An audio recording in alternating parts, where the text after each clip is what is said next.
Jananam sukadham maranam karunam milanam maduram smaranam karunam kalavashadiha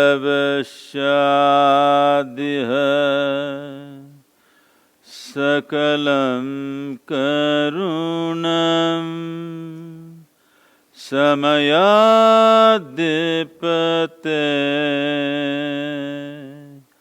akilam karunam. Good afternoon, everybody, Excellencies and ladies and gentlemen. Thank you for being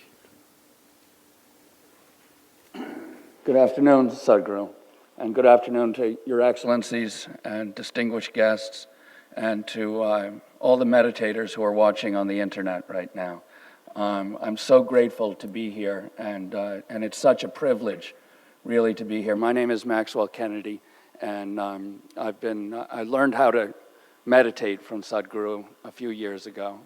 So we're here at the United Nations, and there are maybe 40 or 60 ambassadors here and 70 different countries and 7,000 people, and we're here to talk about sustainable development.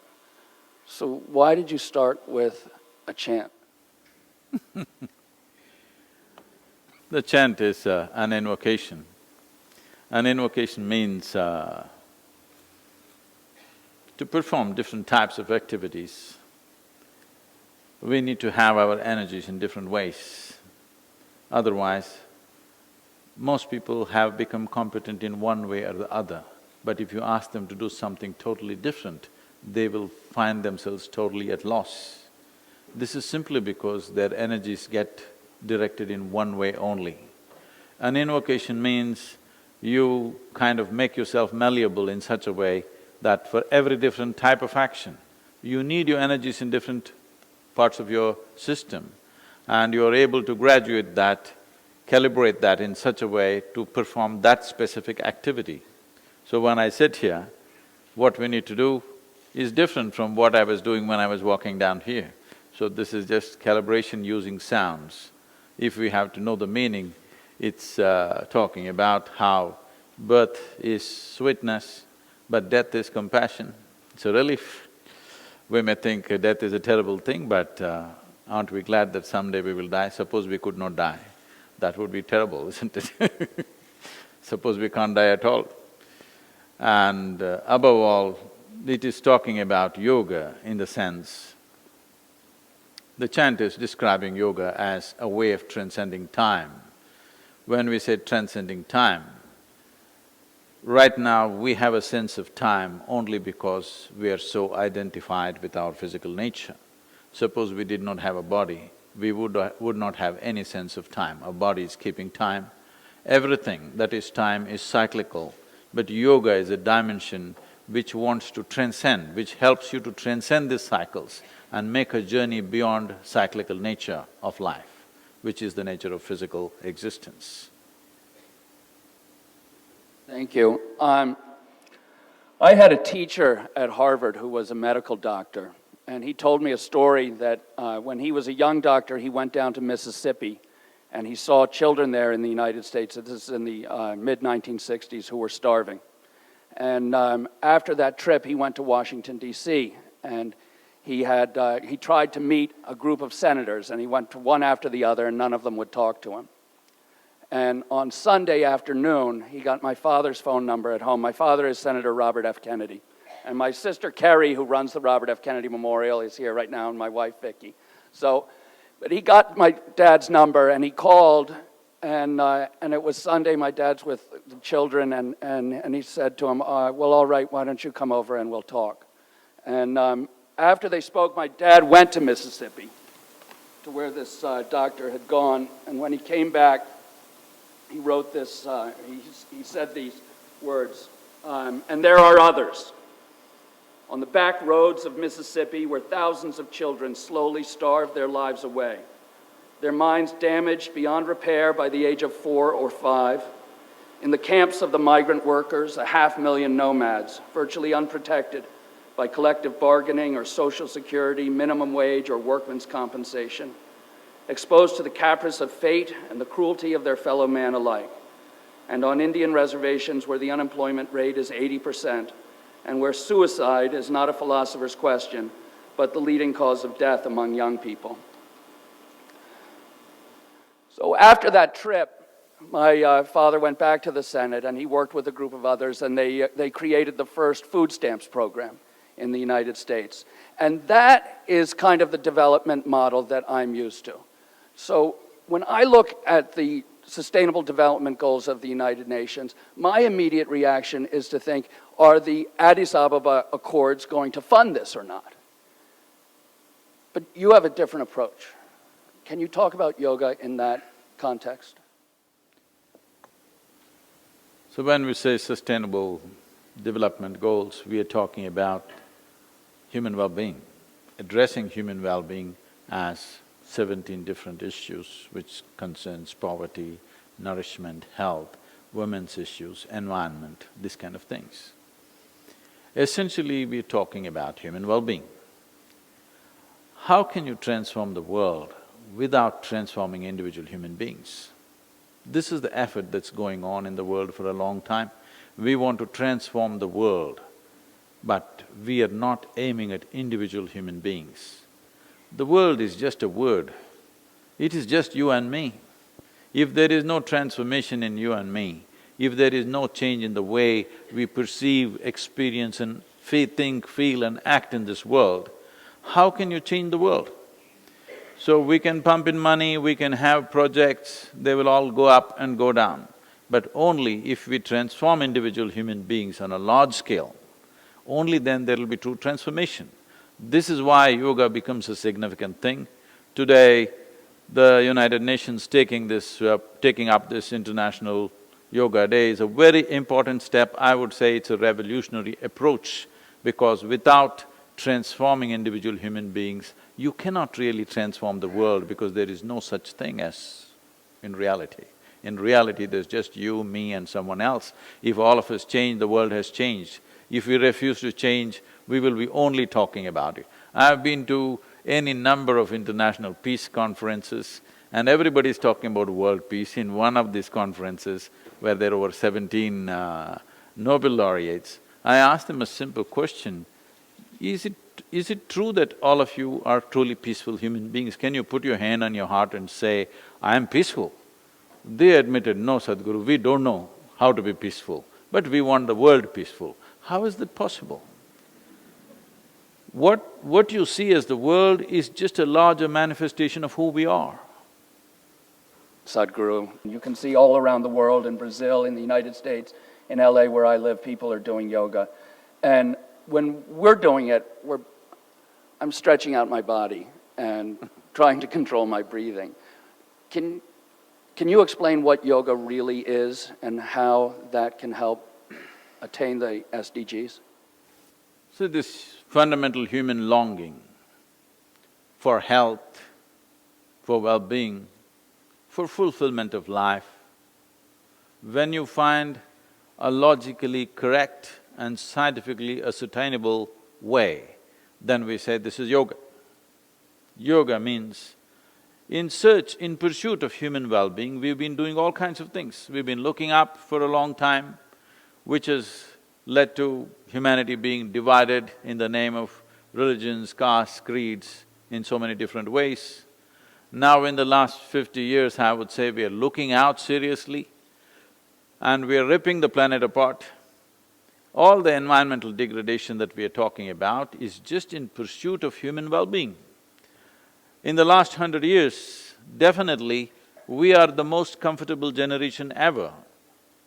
But we cannot say we are well, because we are not really well. People are not happy, people are not peaceful. That is not happening because we have not addressed the inner nature. So when you address it in a scientific manner, rather than by belief, by philosophy, by ideologies, you address human well-being in a scientific way, this is yoga. The word yoga literally means union. When we say union, what we're talking about is, we're talking about a scientific way of obliterating the boundaries of your individuality. When I say a scientific way of obliterating the boundaries of your individual nature, what this means is, right now as we sit here, this is me, that is you, distinctly clear. But we're breathing the same air, we are a product of the same earth. What you call as myself is just a pop-up on this planet and it'll pop out. But in this little bit of time, we have divided this in such a way that we can't meet. Yoga means you obliterate these individual boundaries, not intellectually, not by belief, not by ideology, but as a living experience. We launched I mean this was there on the video, we launched a very large-scale environmental project in southern India. The fundamental for this came from this. This happened to me when I was in the university, and recently, about 8 years ago, when I happened to be in my hometown, and after a very long time, one of my English teachers came up to me and said, "Now I understand why you would not let me teach Robert Frost." I said, "Ma'am, why would I not let you teach Robert Frost? I like Robert Frost." She said, "Don't you remember you didn't let me teach Frost?" Then I remembered. She came one day, till then we were reading only English poets. She came and introduced the American poet and she said, "Robert Frost, such a great man," and then she started off, "Woods are lovely, dark and deep." I said, "Stop." I said, "A man who calls a tree a wood, I don't want to listen to this guy." She said, "No, this is a very great poet." I said, "I don't care how great he is, he calls tree a wood. I don't want to listen to him." Then when we wanted to start this process in southern India, when we found that rivers were going dry and the groundwater was sinking very rapidly, when I decided we will plant 114 million trees in Tamil Nadu, the simple thing that we did was, I took thousands of people, made them sit under trees, and we set up a yogic process with which they experienced that what they are breathing out, the trees are inhaling. What the trees are exhaling, they are inhaling. And they realized one half of their lungs is hanging out there. Once they realized this, there is no stopping. Even today, millions of trees are being planted on a yearly basis, all done by common people, simply because we brought this yogic experience to them, that they truly realized that one half of their breathing apparatus is actually out there, not here. So, bringing this experience into people, that what you think as myself is not within the boundaries of your physical nature, it goes well beyond that. If this becomes a living reality, then fulfilling these goals that United Nations has for the world becomes much more possible than the way it is right now, where we are trying to push in one way, but a whole lot of people are pushing in the opposite direction, because they don't even see it as theirs. Thank you, Sadhguru. I wanted to point out this incredible thing about the tree planting project, is that Sadhguru insisted that the trees be planted on small plots of land, less than half an acre, and half of the trees are fruit trees, and then half of them can be used for firewood, so that the people who live on these lands are benefited from them, they take care of the trees, and those trees actually really grow. And one of the things that's really working on is poverty. And when I look at the world today, and I see, especially in the United States, this incredible gap between people who have capital and people who don't. And it's a very disturbing sign to me, the gap between rich and poor. Can you talk a little bit about how yoga would address that in terms of sustainable development? So we must understand this, that we have chosen an economic model which is all about everybody for himself or herself. There is no larger commitment to humanity as such, because that is market economy. Everybody does according to their own capabilities and skills and grab what they can grab. It's literally shoot and scoot economy. But we have gone for this simply because the socialistic, communistic ideas have unfortunately failed, not necessarily because they're bad, because human beings are not ready for it yet. That is, poor people who had nothing wanted to share, the rich never wanted to share, so it became a joke in the world. If rich had the consciousness to share, communism would have been a great idea, but the poor want to share, rich don't want to share. So that is the same situation here, and this is the same situation building up everywhere else in the world. Is this the best way to run the world? No. But do we have a better idea? No. So, because right now we are in that place. So the only thing that we can truly do is that we bring what we are referring to as yoga, as a living experience. Yoga does not mean twisting your body, yoga does not mean standing on your head, yoga does not mean holding your breath. Yoga means in some way you have transcended the limitations of your physical nature. You are beginning to experience life as a larger possibility, not just this physical form that you are. Once this becomes a living experience, sharing and living together will become a common experience everywhere. Does it mean we are going to start communes and everybody will live together? No, we can run businesses in a more inclusive way, we can create a more inclusive economic model, and this need not be done by government policy. This can be done by private individuals because there are companies which are almost as large as nations today. There are companies which are bigger than nations. So it is very much possible that business can be run in a more inclusive way. Right now we are thinking only of profit. Our idea of profit is very short-term kind of idea. If you really want to run your company, if you are thinking in terms of your company prospering in the next 100, 200, 500 years continuously, then it's very important that you make your customer your partner, that you make everybody else in the society your partner. Whatever you're manufacturing or whatever you're selling or whatever the business sees, whether you're selling a safety pin or a computer or a spacecraft, essentially the business is about human well-being. If this comes into the consciousness of every business person, if this comes into the consciousness of building every business, that essentially this is about human well-being. We do it in so many ways, but fundamentally it's about that. If this awareness and consciousness is instilled in the businesses on the planet, then you can find the capitalistic way of living need not mean disparity, can mean well-being to everybody. Sadhguru, I read the other day that for every dollar in government investment in developing countries, that there's $7 now in private investment. So how do we use yoga to yoke in the private corporations that are looking just at their bottom line to end up really having development that's fair and just? In the last 20 years, I have largely focused on the business leaders because there was a time a few hundred years ago where the most influential leadership on the planet was religious leadership. Later on, when the military machines built up in a big way, the military leaders dominated the world. In the last 100 years, democratically elected leaders have become the most dominant force. In the next 15 to 25 years, you will see the business leaders will be the most important or influential leadership on the planet.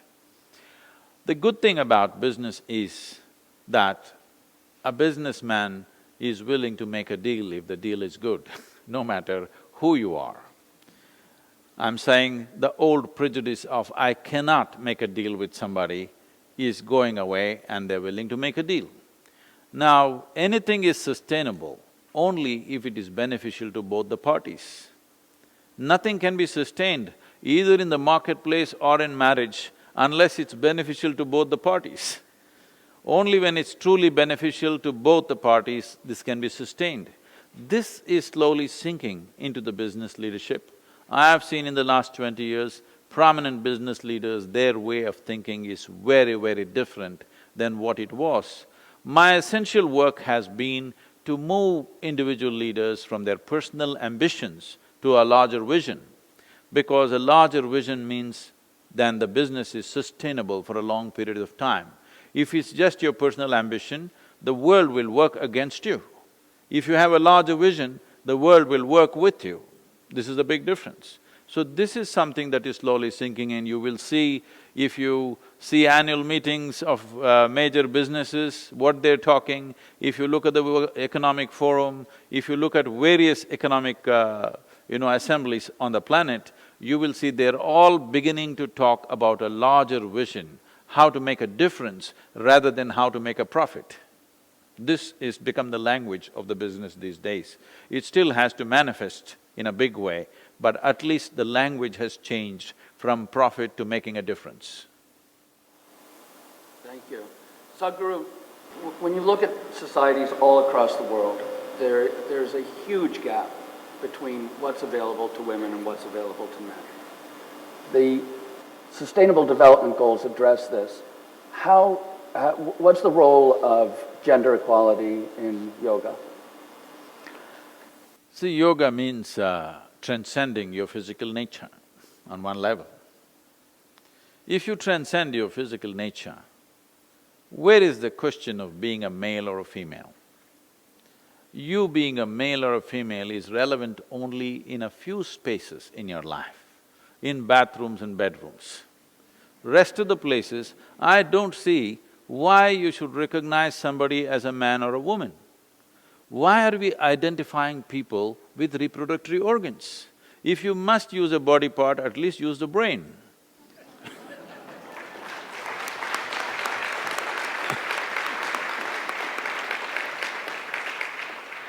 I think a small gender difference that is there between us to fulfill a certain aspect of our life is being stretched too far.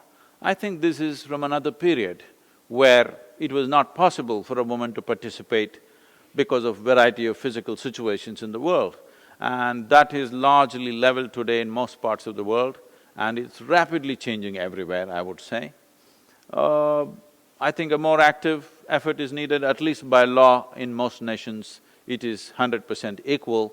By practice, there is still discrepancies which has to be worked at. I feel it's a generational thing. Once the older generation moves out, the younger generation is not looking at it that way anymore. At least I see that in all the Asian countries. It is only people beyond 60 years of age who think in this mode. The younger people are not thinking that way anymore. So, Guru, I'm just going to ask you one more question because I want to save time for the audience who've been waiting to talk to you. And can you tell about how you conceive the world in 30 years? What I see is, for the very first time in the history of humanity, human intellect is sparking like never before. More people on the planet today can think for themselves than ever before in the history of this human existence. So once human intellect begins to spark like this, unless something is logically correct and scientifically verifiable, it will fail in future. You may be willing to listen to a few things, but your children are not going to listen to anything that does not make sense to them. It does not matter from what authority it comes from. Or in other words, we are moving into an era where authority cannot be the truth. Truth will be the only authority in future. We are getting there because everybody is beginning to ask questions and people are not afraid to ask questions anymore. So this is bound to happen. Once this happens, human aspiration for well-being has to have a logically correct and scientifically ascertainable methodology, and it's of tremendous importance that today the International Yoga Day has been declared in the last 1 year. It was mooted by the Prime Minister, but it was almost like the world was waiting for it. As they mentioned, 177 countries, never before in the history of United Nations, all of them agreed upon one thing as they agreed upon yoga. It looked like they were waiting for it. Yes, the world has been waiting for a scientific and a logically correct solution for human well-being. The aspiration for human well-being will not stop. Unless we provide a proper scientifically structured methodology, then people in terms of well-being will move towards chemicals. This is a grave concern in the world. The number of people moving towards alcohol and drugs in the last 25 years must be maybe 500 to 1000% more than what it was 25 years ago. This is mainly because in pursuit of human well-being, there are no logically correct answers to their questions. That is the reason why human beings are seeking these kind of solutions. Unless we provide this, this is a natural progression. I see in the next 30 years to 50 years, there will be a big movement towards a scientific process for inner well-being. And this is the right time to be here at this forum and this yoga becoming a worldwide thing. We must understand yoga is not an Indian thing. If you want to call yoga Indian, then you must call gravity European, okay?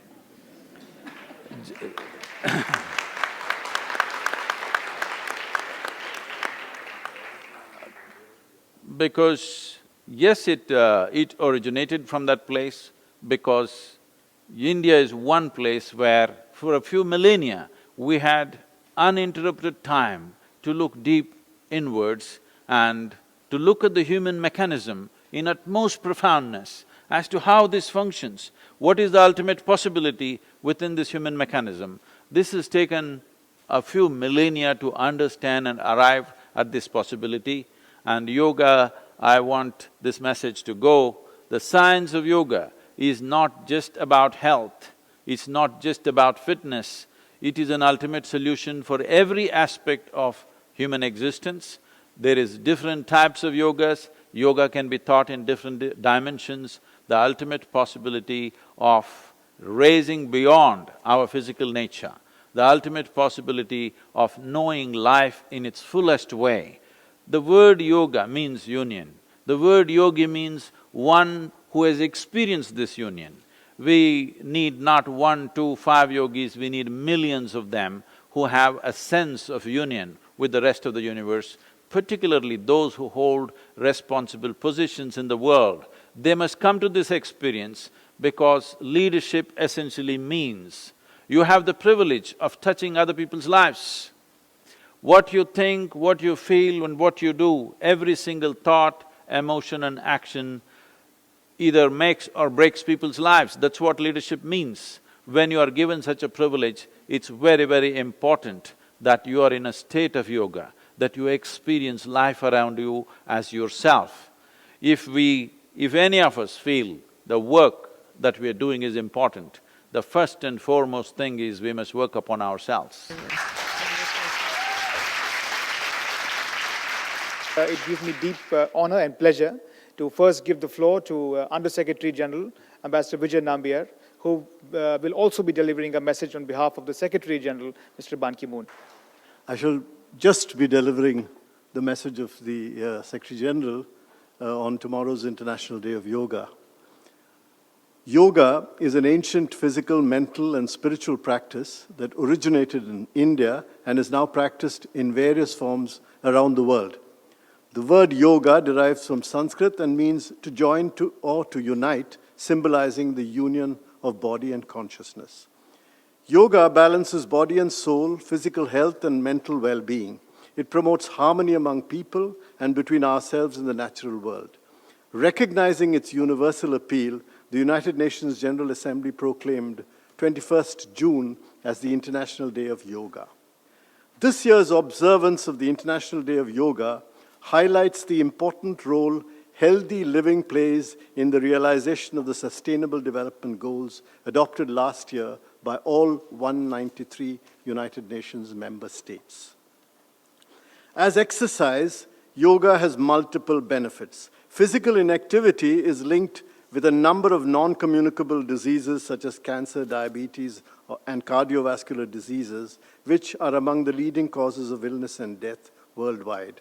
By improving fitness, teaching us how to breathe correctly and working to diminish stress, yoga can help to cultivate healthier lifestyles.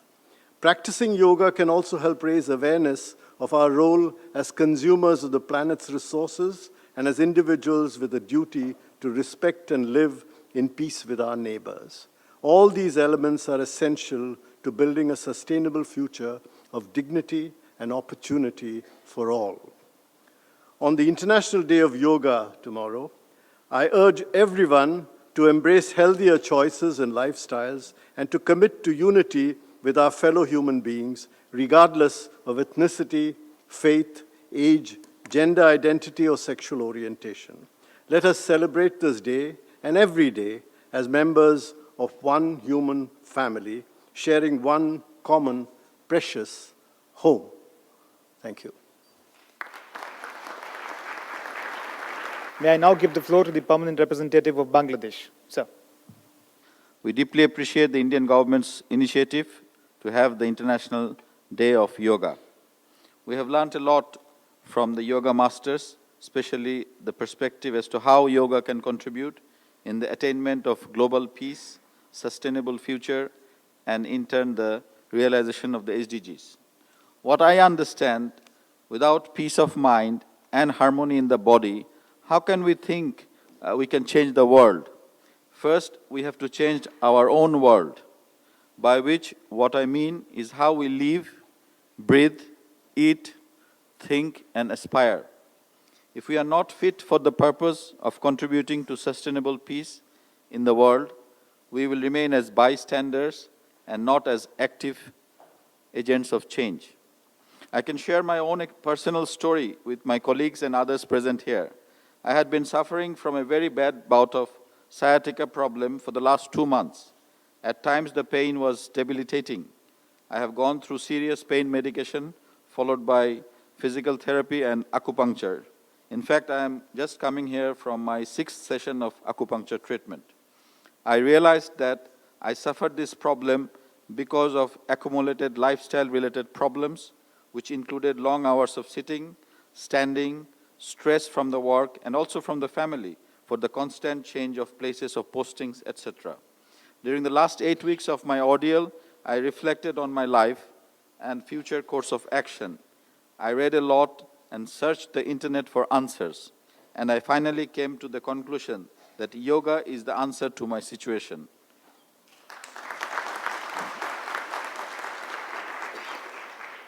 Although I did some yoga in my college days, my biggest mistake was that I discontinued that. Perhaps if I continued, I would have never faced my present predicament. Now, the Bhujangasana or cobra position, which is also known as Mackenzie something, is critical for the health of my spine. There are many other asanas or positions which can help me get my strength back as I feel a little better and able to practice those. The asanas will not only help gain my physical strength, but it will contribute to my mental strength through the meditational aspects of yoga. I thought I will share my most recent experience so that others like me in similar lifestyle situations can also learn and prevent the situation that I am in. Let's do yoga every day and not just one day in the year. Thank you. May I now offer the floor to the distinguished permanent representative of Georgia. Excellency. I was thinking about asking questions, but in fact, it's not as much as asking questions, but how what you told us echoes in all of us. And it really does, because what we take from here, from all this wonderful conversation that we just had, is how complex things are indeed very simple if we indeed try to.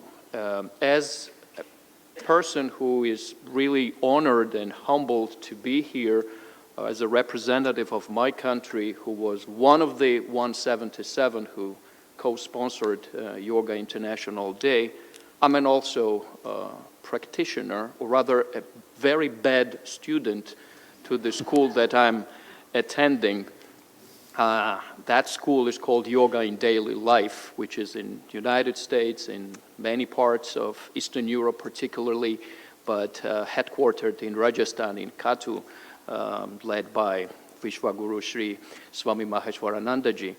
And what I learned from my personal experience, because after all, the oneness is sharing these personal experiences also, is what Patanjali said, that it's about having your mind free of disturbances. And if we indeed attain to be free of disturbances, we find peace with our mind that can really transcend and somehow start this chain reaction of peacefulness and oneness that we all long for, particularly in this organization. I'm glad that we have so many colleagues by now, or calling from Bangladesh. My good friend who sits next to me is also avid yoga practitioner, and many. And it is indeed probably high time what you just mentioned when Prime Minister of India said that we needed International Day of Yoga. It came indeed on a right time, and I'm glad that I was here on the right moment and right time. Thank you for your presence here. Thank you for your blessing. And indeed, if we try to, I think we can really attain that we are without disturbance, and we find this oneness and unity, and we tick those 17 goals one by one. And I really hope to, and I'm looking forward to that day when we will no longer have this beautiful poster behind you, because we will have that completed. Because SDGs, in a way, to me, is somehow a manifestation of our common failure too, that we have to talk about SDGs. But it's good that we are starting to talk about it, and we are making it happen. Hopefully, and I believe in that, yoga will create that oneness that will permeate our work in this organization, in this chamber, and otherwise. Thank you very much. Om Shanti. May I now offer the floor to the distinguished permanent representative of Liechtenstein. Excellency, you have the floor. I came from the probably most non-spiritual angle possible to yoga. I was essentially dragged against my will 17 years ago by a then girlfriend into yoga class, and I viewed myself as this big soccer player and cyclist and all these other things, and thought really this is not for me. And to my credit, I had to say already after the class, well, there is something there. And that is something that is worth exploring. And I've been doing yoga ever since. And if there's one thing that I believe I will be doing until the end of my life, it is yoga. Because everyone can do it. Every person of every age, of every state of health, really. Yoga is for everyone, which is, I think, one of its wonderful qualities. The other thing is, even if you come from that non-spiritual place that I came from, you realize over time that something happens with you, and that there is for me today no other way of connecting with myself, with my mind, with my body, the way I can in yoga. Sometimes I find out when I do yoga that before I did it, I didn't know how I was that day, and the moment I do it, I feel how I am, and I'm able to connect to myself, and that's also, I think, really the precondition for being able to connect with others. In looking at the theme and in thinking about this, for me the connection is very simple. The SDG agenda, tells us we know what the problems are, we know what the solutions are. We have to simply change our ways to get there, and then we can do this together. And I think this is where yoga can make a huge contribution. If you think it's not for you, try it one time.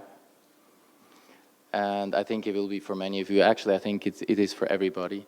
And one of my, small moments of happiness in life today is to take a person to yoga, because that just makes you happy.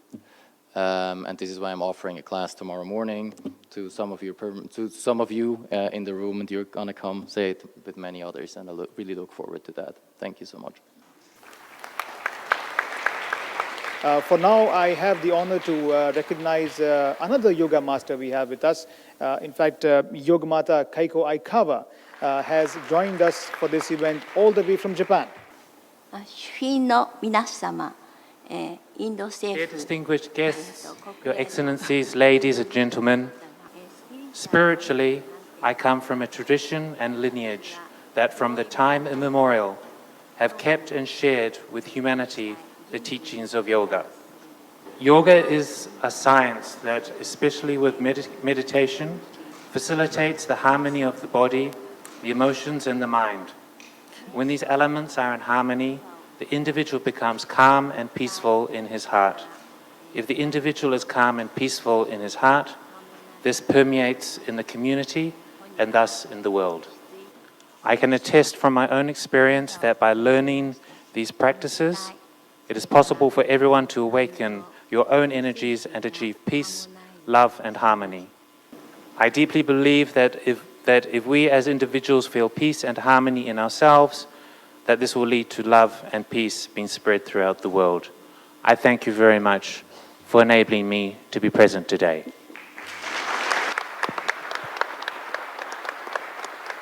Thank you, Yogmata, for that message of love. May I now offer the floor to the distinguished permanent representative of Nepal. I come from Nepal, from the eastern hills of Nepal, a place, an environment which is extremely conducive for yoga, and I also come from a family and community practicing yoga. But then I'm always worried about this question of accessibility. It has to do with the commercialization of yoga today. The commercialization and hundreds and thousands of different types of yoga getting into the heads of young minds and different ages of people, mostly also in terms of fashion, in the forms of fashion. What would be your wise guidance to us to deal with the perhaps unnecessary or over-commercialization of yoga? Whatever becomes reasonably popular, there will be enterprise around that. You shouldn't be surprised when you step out on the Times Square, people will be selling yoga t-shirts and yoga whatever, okay? We shouldn't be distracted or disturbed by these things. This is a part of a social thing, it happens. At the same time, the core of yoga is not disturbed in any way. On the surface, there are small distortions here and there. I would say for the larger public to start with, like this year when, about 4 months ago, when I came to know that over 9,000 children below 18 years of age committed suicide in India and over 1,700 below 13 years of age committed suicide. I just thought, if our children start committing suicide, we are doing something fundamentally wrong. A child is a fresh life, a child is an exuberant life. A child should be a bundle of joy, but instead of that, they're deciding to take their own life, which is deeply disturbing. This is not a statement about the child who took his life, but this is a statement about all of us. What are we doing with our societies? So, off the cuff, I said, let's touch 10,000 schools. But today, with the cooperation of various state governments, we are touching nearly 30,000 schools, over 20 million children. Why I'm saying this, why this has become possible is because we are offering what is called as Upa-yoga. Upa-yoga means pre-yoga or sub-yoga. Why this effort towards Upa-yoga is, if you offer yoga, however innocuous the practice may look to start with, it has a spiritual dimension to it. Transmitting spiritual dimension to an unconscious population who are not ready for it, and without a certain level of expertise in the teachers, could be responsible over a period of time. So, we are teaching Upa-yoga, which has mainly physiological and psychological benefits, and here you can't do anything wrong, it's on the video. all the teacher has to do is make corrections and make sure people are not doing it wrong. I think it's a good way to spread yoga in the world is through Upayoga. Upayoga, the word Upayoga in Indian languages today has acquired the meaning of being useful, but actually it originates from this, that it's a pre-yoga or sub-yoga, or a startup yoga it is. And it's best to start that way with large populations, because when you start off an unconscious spiritual process for people, many of them may not be ready for it, even if it's a good thing. Even if good thing happens to you when you're not ready for it, things may not work very well. So, Upayoga is a very distinct way and a safe way to take yoga to the world large scale. After this happens, once they feel the benefits, once they experience what difference it makes, they will naturally seek yoga in a more serious manner, and that is when yoga should come into their lives. This could solve the concern that you expressed, but at the same time, somebody is doing something funny in the name of yoga, it doesn't concern me, because those things will always happen. But it's good that even commercial establishments are talking yoga. This means it's really on. I will now call upon Mr. Herman Bravo, who is the president of the Yoga Club right here at the UN. Mr. Bravo, you have the floor. Yoga is more than an instrument of personal transformation. Yoga has, as many of the speakers have mentioned, particularly Sadhguru, a social dimension. All that because the word yoga, as Tao remember us, yoga means union. Union between the body and the mind. Union between us and other human beings. Union between human beings and nature. And it is because of that interdependence and that interconnection that we are able to solve many of the problems. We have many problems, but we have to be optimistic, because the solution is by changing ourselves. Many of these strategies organized by the UN, they have a political meaning. They have the access to technologies, and they have the will at the political level. But all that is not going to work unless we go at the individual level. Yoga means personal transformation. And because of that, the International Day of Yoga should be a wonderful opportunity to remind all of us that every day in our life should be a yoga day. Namaste. Thank you. I now give the floor to Ms. Neta Menabde, who is the Executive Director of the Office of the World Health Organization here at the United Nations. Ms. Menabde, you have the floor. It's a great pleasure and an honor to attend this celebration today. And indeed, this is a very unusual event for the United Nations, because it is deeply reflective, and it's not composed of prepared speeches that people deliver in a more formal way. It actually moves all of us here to think deeply of what is being said, what is being done, what is being conveyed by you here, and how we can individually and collectively respond to this call of the International Yoga Day. I have spent 5 years of my life in India before coming here in New York. And of course, for me, it's something very special to be here today at this day. And it's special because you mentioned, Sadhguru, that we cannot call or compare and say that yoga is Indian, but it comes from India. And indeed, it is India's gift to the humankind, to all over the world. And it is very special because of that. And I could see the impact of yoga practice on communities in India. So it makes a difference. And this is why this is such a great gift of civilization. The whole country in India, every quarter of it, breathes essence of yoga. And it is the civilization calm of yoga that has moved me when I was there.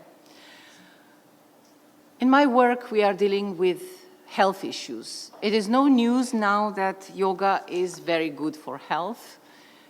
But we also know now that health is no longer a standalone one of the Sustainable Development Goals. It is actually determinant for any other goal to be achieved.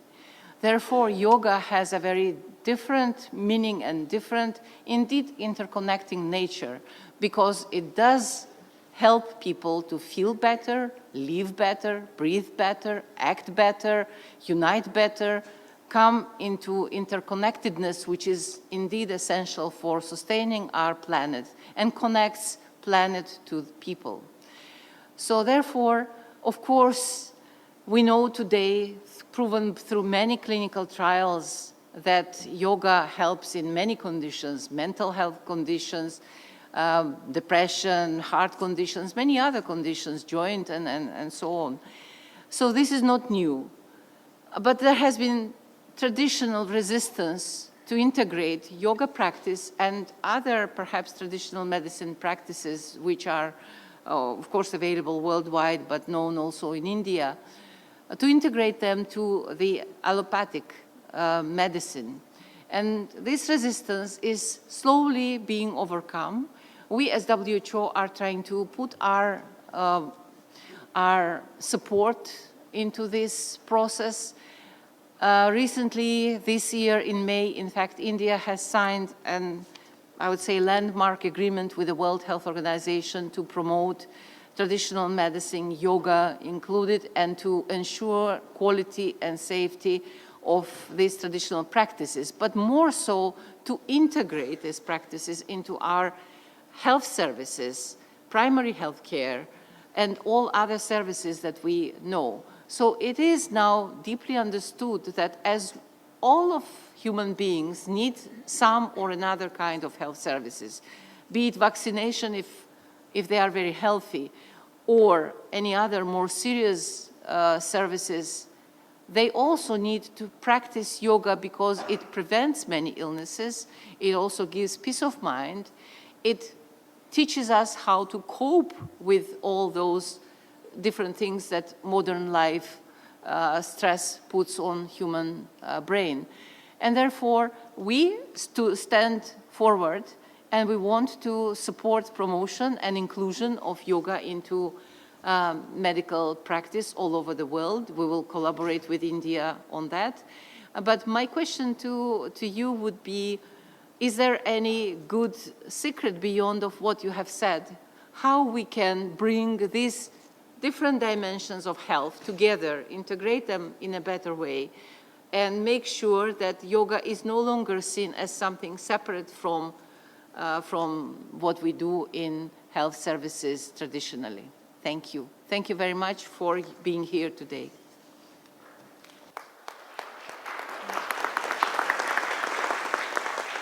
When our commitment has to shift to health, not to a particular system. People are married to a particular system most of the time, and they defend that system at any cost, no matter what. Every system in the world has something to contribute. But instead of being committed to health, we are committed to those systems. Because of this, there has been a lot of dislocation in how health can come about.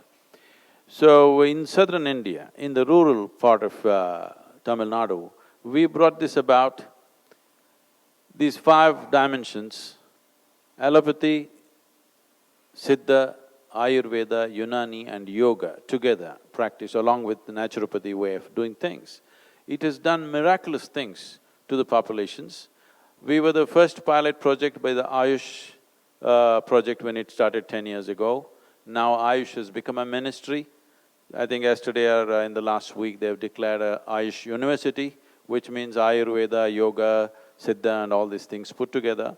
This we started almost 15 years ago, and today it is an active part. What we have done is, we have medical vans which go with an allopathic doctor and a Siddha doctor, plus we have created over 112 or 13 village gardens where we grow herbs, over 100 and odd different types of herbs in a common piece of land where people are taught how to make use of it. For small things like stomachache, headache, fever for the children, diarrhea, these kind of things, all our grandmothers knew how to treat this. Unfortunately, even for these, people are going to the doctors today, and the way it is being treated with elaborate medication, generally in rural India, the cost of the medicine, if you fall sick for 15 days, it takes a year for you to recover. With the economics of the family, gets hit for almost a year. If 15 days somebody is down and they visit the doctor and the volume of medication and treatment that happens kind of economically sets them back quite a bit. So our commitment is to health, not to a particular system. And right now, the government of India is doing serious efforts to integrate this thing, and we've been doing this for over 15 years very effectively. I must tell you, a simple thing in rural India which can be… I was just last 1 week, I was in Africa. Even there, I thought this is something that'll work. We created what is called as a wave of health. About simple things, how health can be created within the family, for every family. One of the things that was done, I won't go into all the details, one simple thing we did was, every home should have a papaya tree, a banana tree, a murungu tree and a patch of greens. This transformed health situations in such a big way.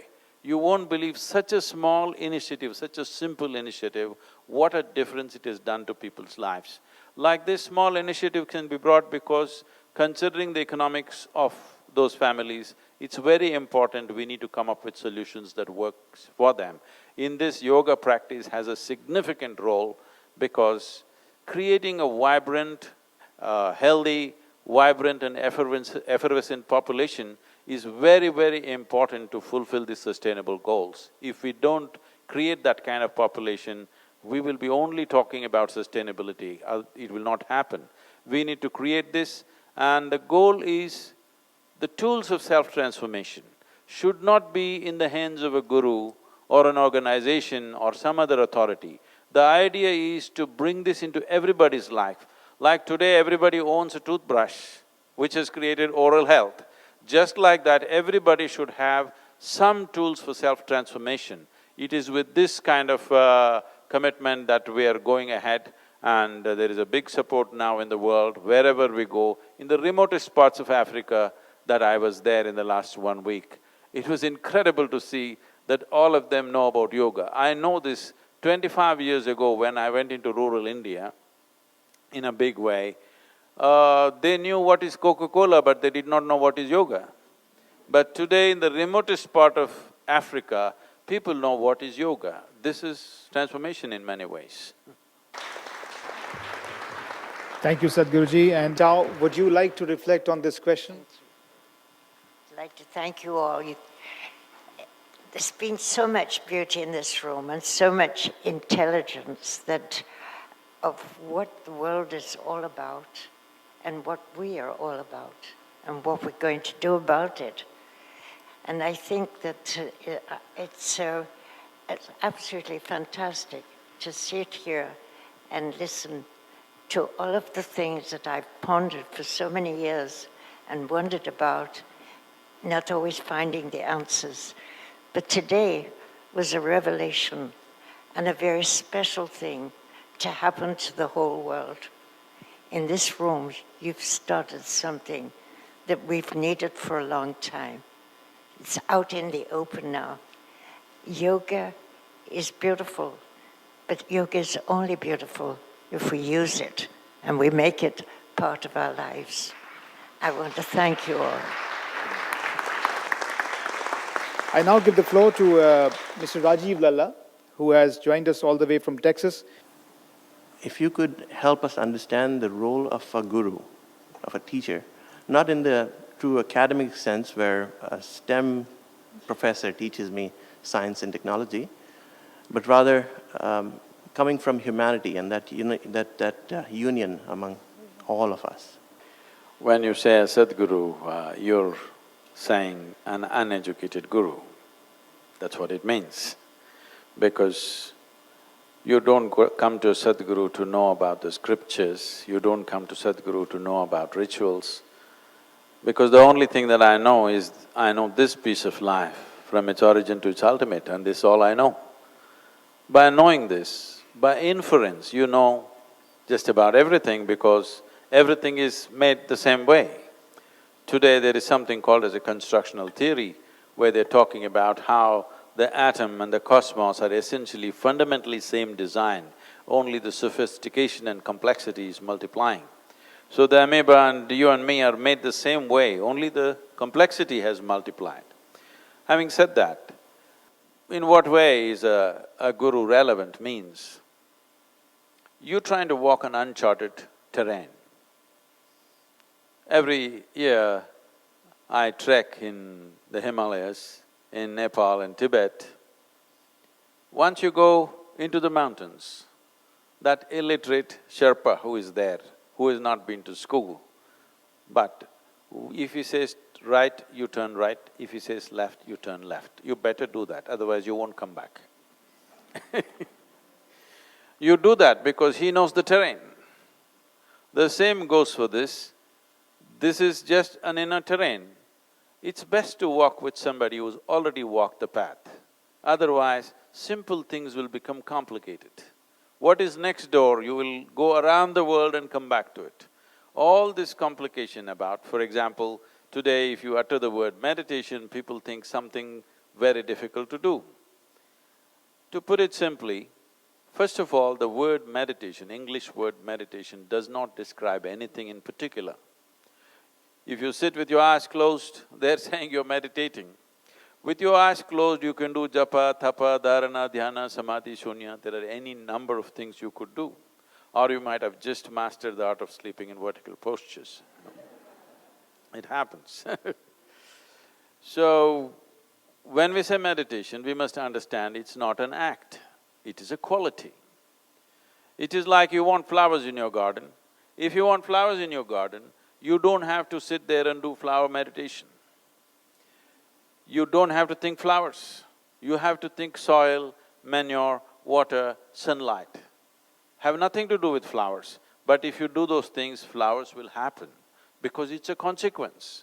Right now, because we have gotten into this madness of being a goal-oriented society, we are interested in the flower, we are not interested in the plant. This is the fundamental that the yoga will change within you. You understand that you have to handle the process right for a consequence to happen. So in yoga there is a saying that if you're goal-oriented, your one eye will be on the goal. That means you will find your way only with one eye, which is an inefficient way of doing things. If you use both your eyes to find your way, it's much more efficient. So, why is a guru needed? It can be done without it. I'm asking you a simple question. Even to learn ABC, the alphabet, you needed a teacher. But you could have learnt it by yourself, maybe you would have taken a lifetime, but the teacher taught it to you in a month or two. That's a big difference. So, like somebody was talking to me and they asked, what is this guru about? I said, this is the GPS, a living GPS, a guru positioning system, you know. If you want to find your way, it's best in uncharted terrain, unknown terrain, it's best to walk with somebody who's already done the terrain once or many times. Otherwise, simple things will become very complex.